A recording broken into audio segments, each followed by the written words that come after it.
Hello everyone and welcome to this audio special.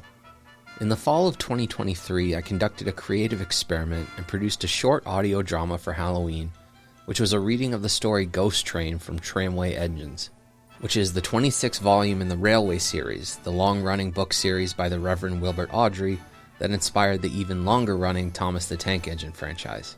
I had a lot of fun doing that, so I thought I would do another one. 2025 marks the 80th anniversary of the Railway series and the entire franchise. I have plans for an additional audio special later this year to commemorate the occasion, but for now I thought I'd do one since October 9th, 2024 marks the 40th anniversary of the television series Thomas the Tank Engine and Friends. So consider this a taste of what's to come. I can't exactly recreate episodes from the television series. I don't have the time and resources to create my own model railway from scratch. But most of, if not all, the episodes from the first few seasons of the TV series were pulled directly from the pages of the Reverend's books, so let's take a look at some of those. Today we're focusing on the first two stories from the seventh book in the series, Toby the Tram Engine, which was first published in 1952. These stories, Toby and the Stout Gentleman and Thomas in Trouble, became the 21st and 22nd episodes respectively in the first season, premiering in December of 1984, narrated by the Beatle himself, Ringo Starr. There's a few reasons why I chose these stories. The titular characters are key players in Ghost Train, so it made sense to return the spotlight to them again. The melancholy, bittersweet tone and world building of the first story, followed by the comedic nature of the second story, make for a nice pairing. And Toby is just a fun character and was always a personal favorite of mine. And good news for all you listeners is I won't be playing all the characters this time. I've recruited a few friends and colleagues to help bring these stories to life. So with that, on with the show.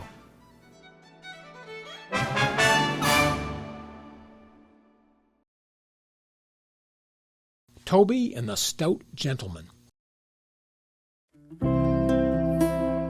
Toby is a tram engine. He is short and sturdy. He has cow catchers and side plates and doesn't look like a steam engine at all. He takes trucks from farms and factories to the main line, and the big engines take them to London and elsewhere. His tram line runs along roads and through fields and villages. Toby rings his bell cheerfully to everyone he meets. He has a coach called Henrietta who has seen better days. She complains because she has few passengers. Toby is attached to Henrietta and always takes her with him. She might be useful one day. It's not fair at all, grumbles Henrietta as the buses roar past, full of passengers. She remembers that she used to be full and 9 trucks would rattle behind her.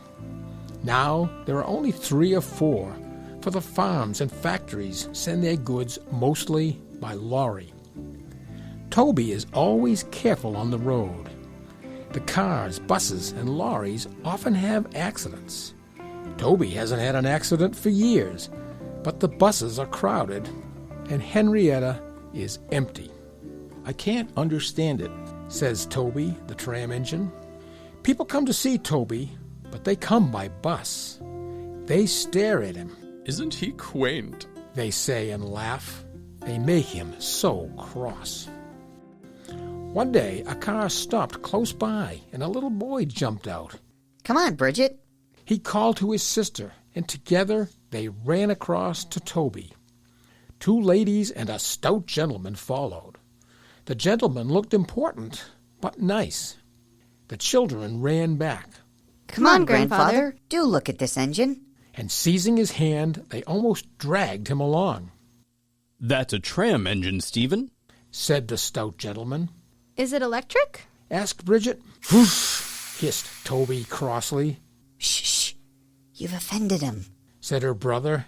But trams are electric, aren't they? They are mostly, the stout gentleman answered. But this is a steam tram. Maybe go in it, Grandfather? Please? The guard had begun to blow his whistle. Stop, said the stout gentleman, and raised his hand. The guard, surprised, opened his mouth, and the whistle fell out. While he was picking it up, they all scrambled into Henrietta. Hip hip hooray, chanted Henrietta, and she rattled happily behind. Toby did not sing. Electric indeed. He was very hurt.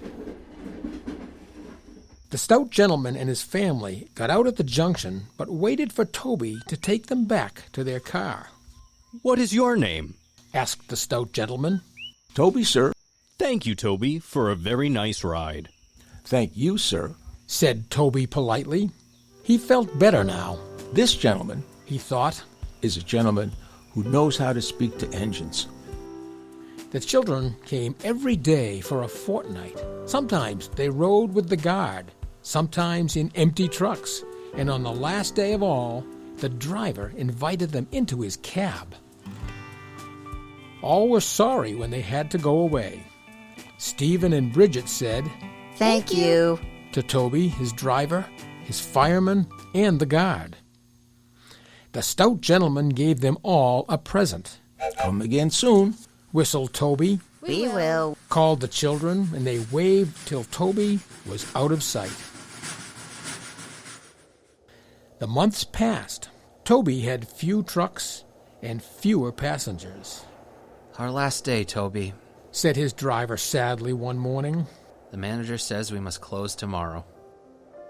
That day, Henrietta had more passengers than she could manage. They rode in the trucks and crowded in the brake van, and the guard hadn't enough tickets to go around. The passengers joked and sang, but Toby and his driver wished they wouldn't. Goodbye, Toby. Said the passengers afterward. We are sorry your line is closing down. So am I. Said Toby sadly. The last passenger left the station, and Toby puffed slowly to his shed. Nobody wants me. He thought, and went unhappily to sleep. Next morning, the shed was flung open, and he woke with a start to see his fireman dancing a jig outside. His driver, excited, waved a piece of paper. Wake up, Toby, They shouted. and listen to this. It's a letter from the stout gentleman. Toby listened but I won't tell you any more, or I should spoil the next story.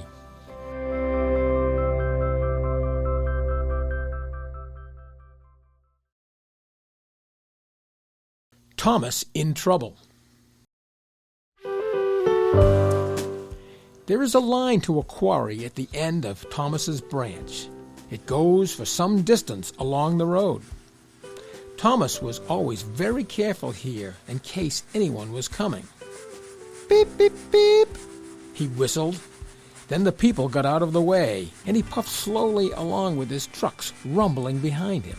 Early one morning, there was no one on the road but a large policeman who was sitting on the grass close to the line. He was shaking a stone from his boot. Thomas liked policemen. He had been a great friend of the constable who used to live in the village, but he had just retired. Thomas expected that the new constable would be friendly too. Beep, beep, he whistled. Good morning. The policeman jumped and dropped his boot. He scrambled up and hopped around on one leg until he was facing Thomas. Thomas was very sorry to see that he didn't look friendly at all. He was red in the face and very cross. The policeman wobbled about, trying to keep his balance. Disgraceful. He spluttered. I didn't sleep a wink last night. It was so quiet. And now engines come whistling suddenly behind me. My first day in the country, too. He picked up his boot and hopped over to Thomas. I'm sorry, sir. I only said good morning. Said Thomas. The policeman grunted, and leaning against Thomas's buffer, he put his boot on. He drew himself up and pointed to Thomas. Where's your cowcatcher?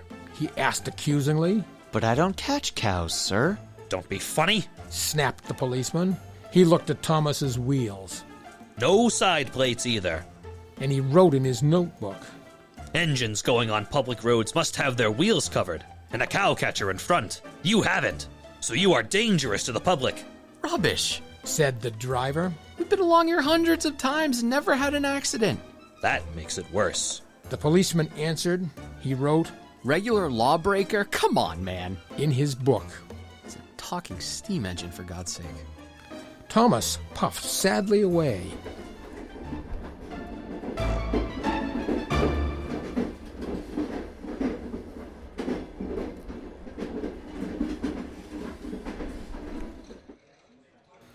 The fat controller was having breakfast. He was eating toast and marmalade.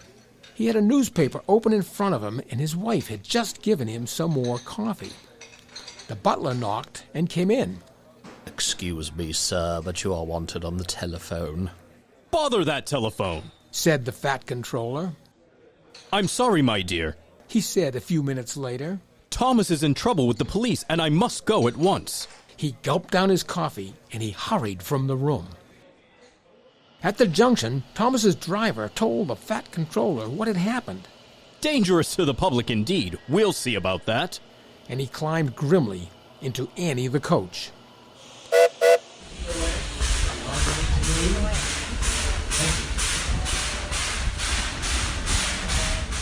The policeman was on the platform at the other end. The fat controller spoke to him at once, and a crowd collected to listen. Other policemen came to see what was happening, and the fat controller argued with them, too. But it was no good. The law is the law, they said, and we can't change it. The fat controller felt exhausted. He mopped his face. I'm sorry, driver. It's no use arguing with policemen. We will have to make one of those cow-catcher things for Thomas, I suppose. Everyone will laugh, sir, said Thomas sadly. They'll say I look like a tram. The fat controller stared. Then he laughed. Well done, Thomas! Why didn't I think of that before? We want a tram engine. When I was on my holiday, I met a nice little engine called Toby. He hasn't enough work to do and needs a change. I'll write to his controller at once.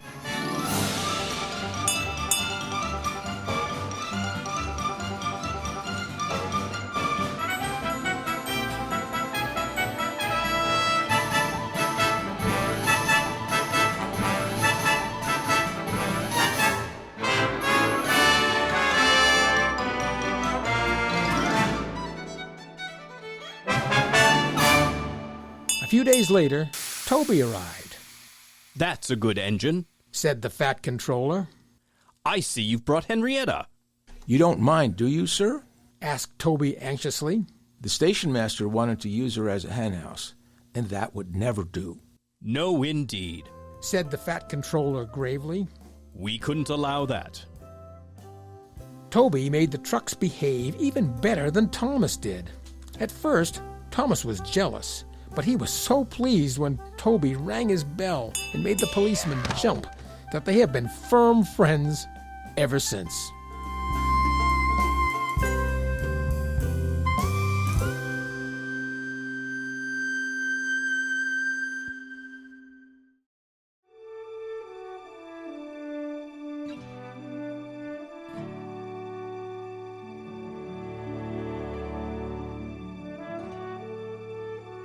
Thank you all for listening, and a big thank you to my cast.